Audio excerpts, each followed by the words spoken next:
সত্যিকারের পুরুষ পুরুষ মানুষ মাত্রই নারীদের প্রতি আকর্ষণ রয়েছে।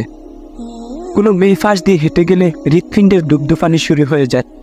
যদিও আমরা নারী সঙ্গ পেতে চাই, যেটা পুরুষের স্বাভাবিক ফিতরাত, কিন্তু আমরা এমন একটা সংস্কৃতি গড়ে তুলেছি যেখানে আমরা কেউ বিয়ে করতে রাজি নই।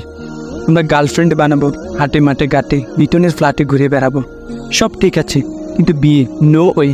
বিয়ে, সংসার, স্ত্রীর প্রতি দায়বদ্ধতা, স্যাক্রিফাইস, জীবনের চ্যালেঞ্জ এবং নানান দুঃখ কষ্টের এই যে পথ, সেটা কেবল একজন সত্যিকারের পুরুষই ফাড়ি দিতে পারে। এরাই হলো রিয়েল ম্যান। আর এই পথ যারা ফাড়ি দিতে চায় না, যারা দায়িত্ব নিতে চায় না, এরা হলো মেল। সমাজে আজ চারদিকে মেল, যার কারণে সহজলভ্য হয়েছে জিনা।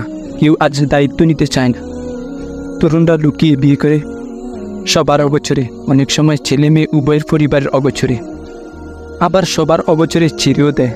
এরা দিন নিয়ে তামাশা করে নিজের পরিবারের কাছে, সমাজের কাছে বিয়ের কথা বলার মতো, নিজের বউকে স্বীকৃতি দিয়ে গড়ে তোলার মতো পুরুষ এদের নেই। জিনা করতে পারার ক্ষমতা কাউকে পুরুষ বানায় না। একটার পর একটা গার্লফ্রেন্ড পাল্টানো কারো পুরুষত্বের ক্রাইটেরিয়া নয়।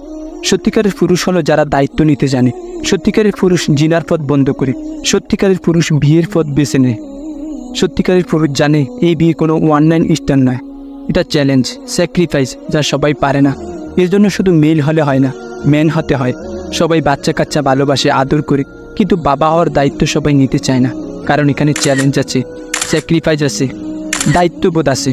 কেবল সন্তান জন্ম দেওয়ার ক্ষমতা দিয়ে কেউ পুরুষ হতে পারে না, বরং সেই সন্তানকে সত্যিকারের মানুষ হিসেবে বড় করার চ্যালেঞ্জ যে নিতে পারে, সত্যিকারের পিতা হওয়ার স্যাক্রিফাইস যে করতে পারে, সেই পুরুষ, দ্য রিয়েল ম্যান।